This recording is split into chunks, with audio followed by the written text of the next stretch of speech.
call the regular meeting of the Recreation Advisory Board 2025-07 to order. Can I have a roll call, please? Tom Blom, Present. Alfred Aguirre, Present. Woodson Fenelon, Present. Joshua Frisbee. Present. And we have a quorum. Adoptions of minutes from the May 6th meeting. I need a motion. So we don't have copies of those. We'll move them to the next agenda. Okay. So that'll be tabled to the next item, or the next meeting, excuse me. We have no members of the public present, so there will be no public comment. New business, Fred Poppe Regional Park Master Plan update. Gentlemen? All right. So what you have in front of you and on the screens is a draft of the Fred Poppe Regional Park Master Plan. This was done utilizing impact fees, and our consultant is Kimley Horn. So what we wanted to go through with you was to guide you through this plan. And then at the end of it, we wanted to take your remarks and comments and add those into our notes to be presented to Kimley Horn. And then once they receive all that, they will give us the final version as well as construction costs for everything as well. So we'll have a whole plan finalized that we'll be able to bring back to the RAB and the council. So I'm gonna kind of move left to right, down and up here on the map, just so it could be blown up on the screen for you. So starting on the southeast side here, these are where the existing soccer fields and practice fields are. As you see, they added the parking lots here. And that was something that was brought up by Councilman Hammer at one of the council meetings. So they took that into consideration to expand parking for the soccer area here. As we move up, what you see here, and you're going to see this throughout the map, the existing ponds and the potential pond expansions. Those pond expansions will only happen if needed as we develop. So the measurements on them are not to scale. This is just a rough draft of what it will look like if we were to be fully developed in the park. And then moving to the north here, there's some added parking here for the youth practice fields and the softball fields. And then the existing baseball fields. Josh, if you want to go on the proposed improvements for those for the multi-use fields. So the baseball fields, we're going to reallocate the existing property that's there. So we're going to improve the drainage that we're having issues with on the fields that are currently, returf the outfields into Bermuda athletic turf, and utilize the space that's out there for multi-purpose for potential lacrosse, soccer, flag football, football. So, and also here, just to north of that, we have where the new entrance is for the bridge, and then the new proposed existing road coming in. They do have on this draft a roundabout coming in, which will all be FDOT compliant. Then a big focus here is the center, which a lot of our activity in the park happens in the center here. So the existing cricket field will remain there. If you see to the south here, H, right now there's existing basketball courts. There's a lot of space out there, so we are going to expand that to 2 existing basketball courts. And we're also going to add almost like a gravel light parking there, so that way they don't have to park across and walk across the road. They'll be able to pull in for basketball. Then here we have our existing sports courts. One is a sand volleyball. The other is the 2 full court basketballs that are out there as well. and I'll get a little more into, what our thoughts are on this area. And then A is the amphitheater. We're looking at utilizing the same space that we use for events currently, but adding a structure there. That way we have a permanent setup. These little orange rectangle blocks, what those are to create some driving ways through the event area. That way we don't have vendors going onto the event space, running up the field. This way there's just a little more order so we could save that field, because as you know, over time, the compaction out there has created some flooding issues during our event. So this will alleviate a lot of the traffic off that field. And then I'll start here at the northwest, and then we'll get into the pickleball. So northwest, this is the potential pond. This has to do with us intaking a lot of that stormwater from St. John's Heritage Parkway. Moving south, existing Scout Pavilion and existing restrooms will remain. We're going to have an area out here with green space that we could use as potential multi-purpose field as well. So that way, as activities increase, we could expand our usage in the park. And then we have existing future parking being added here right off the main road. This parking is going to have a dual multi-use with the event area, Scout Pavilion, multi-purpose field. Dog Park is still going to have its parking right there along.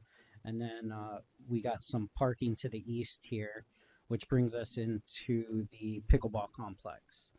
What the plan or vision is to have in phase 1 16 pickleball only courts in that area.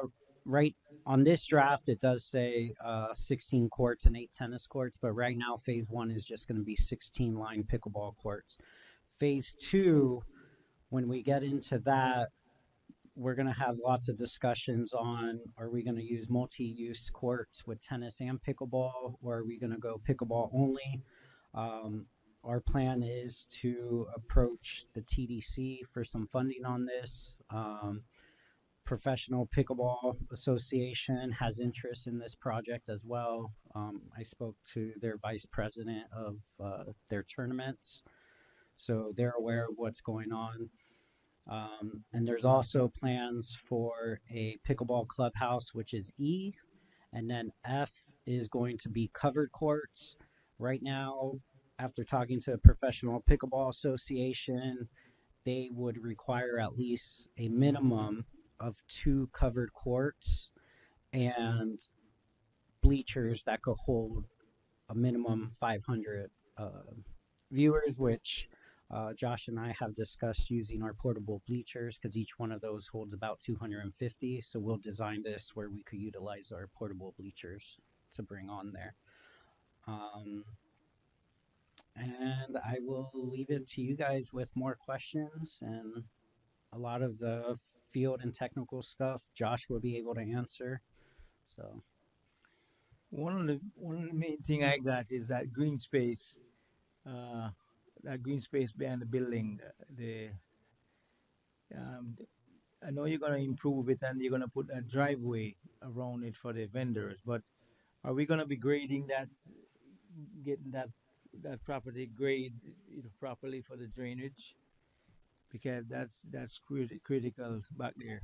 Yeah, yes, that'd be part of the plan.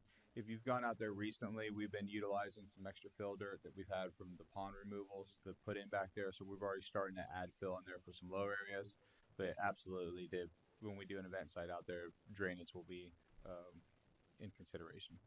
Okay, yeah, thank you.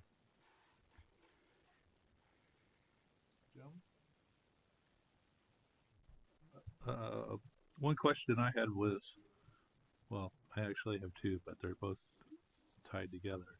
One is the roads going around the park. We need to figure out how to fund to, if not improve, at least maintain those roads. whether that come from Public Works, infrastructure money, or comes from parks, facilities, but it just keeps getting worse year after year, and at some point, you're going to have to do a full depth reclamation and build a whole new road inside that park. We're aware of the roads and the condition. I have budgetary requests for that road. It's a budgetary request, so we're aware and monitoring it, and it has been discussed in internal conversations. I know like you said, the map's not to scale, and I'm sure they're there but not shown as bicycle paths in and out of the park and around the park. Not only bicycle paths, but If you see the yellow lines all around that whole map, they're Right. pedestrian paths. A lot of that's sidewalk. But Okay. if you look at some of the squiggly ones going through the woods, those are additional paths. And we did have discussions with Kinley Horn about the roads there. Widening them are going to be pretty hard to do and costly. So one of the things that we discussed was being able to be bike friendly, paint down to share the roads, put up some signage around that bikes are sharing the road as well. right. Yeah. And when we're putting in sidewalks, put in wide sidewalks. So, I mean, I prefer to use the sidewalk to being on the road. Anybody else? Daniel, I believe 8-foot sidewalks is shared use. Right. I just have one quick question. So I know currently the Palm Bay leagues for like football and stuff like that, they play at Bayside, and I know that you have to pay to go watch your kid play. Is there future plans for them to play here, like in those proposed baseball fields and stuff? So part of the multi-purpose fields out there would open that up for potential. The reason that they can't play out there currently is because they would have to use the soccer fields, which the soccer fields are the second right of use on the soccer fields is BSA, and they pretty much play year round. So lit fields is what we need. Thank you.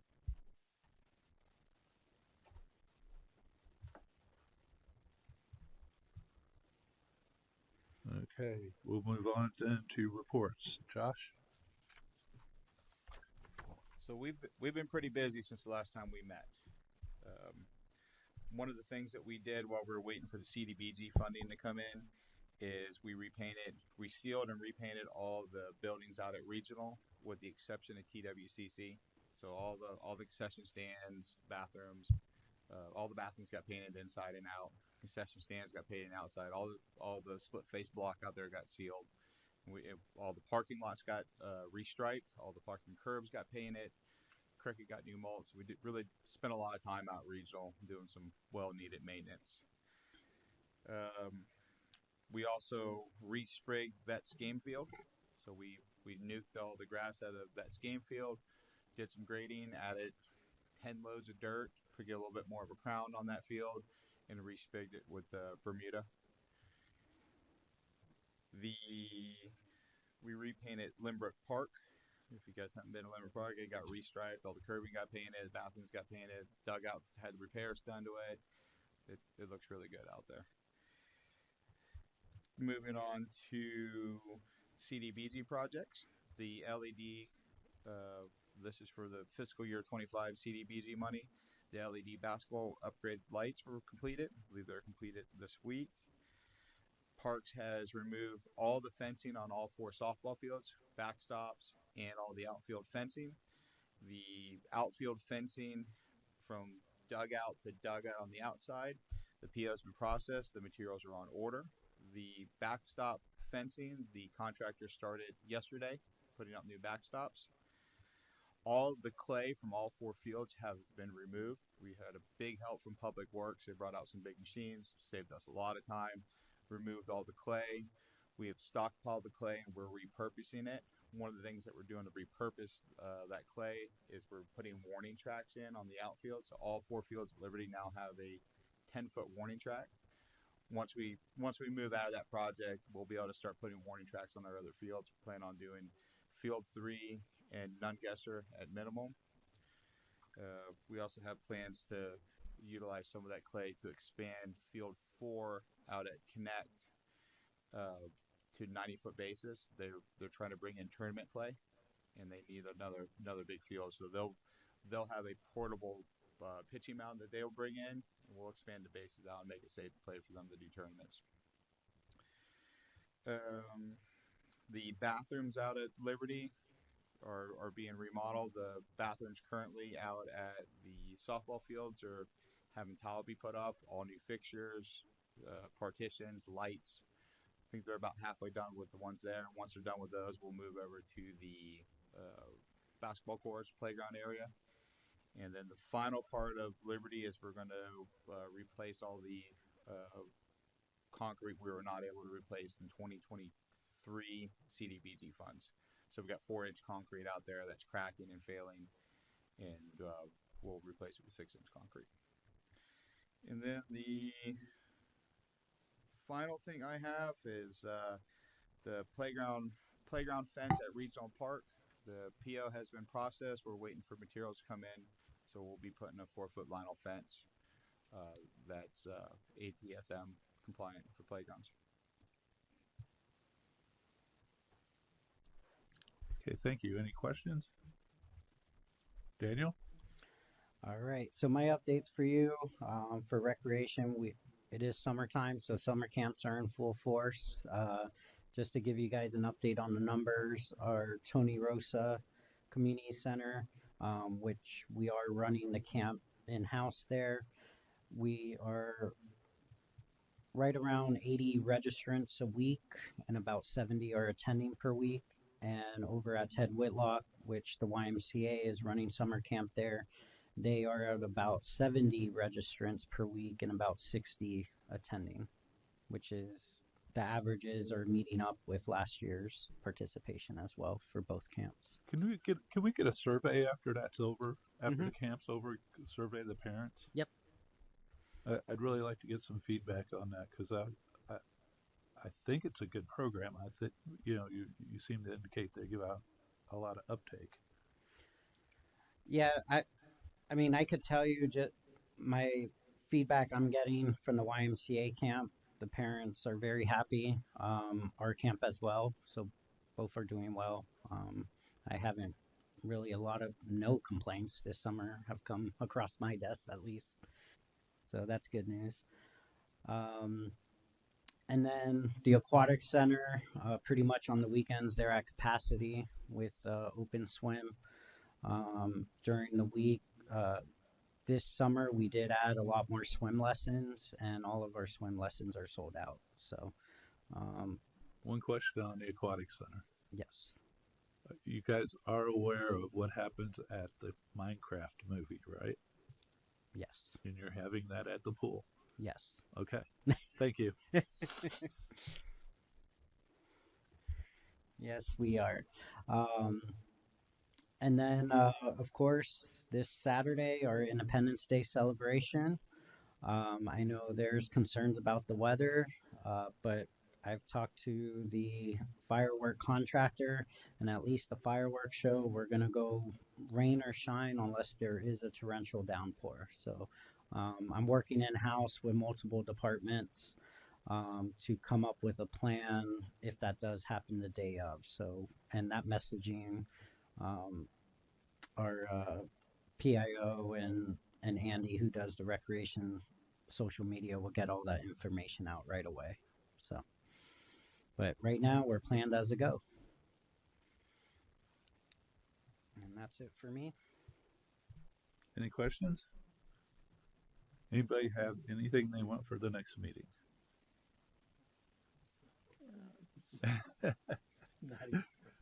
Oh, But and I will, I do have something, because I had a conversation with the mayor in front of the new building E here as you're leaving or as you pass by City Hall. Notice between the park and the building, they had to build a really nice wall, that retention wall. And every time I drive by it, I think it should be used for something. I mean, it could really make a strong message. And so as soon as I brought that to the mayor's attention, he threw it back at my lap and said, well, why don't you take it to the recreation board? So when you drive by there, look at it, think about it, see if we can come up with some ideas. Yeah, well, yeah, I never noticed it, but anything you can turn your hand and make fashion. Yeah, I mean, once you look at it in that light, Right. you can't unsee it. So, okay. Anybody else? Seeing nothing at 6:24, I'll call the meeting adjourned. Thank you, gentlemen. Thank you. Thank you.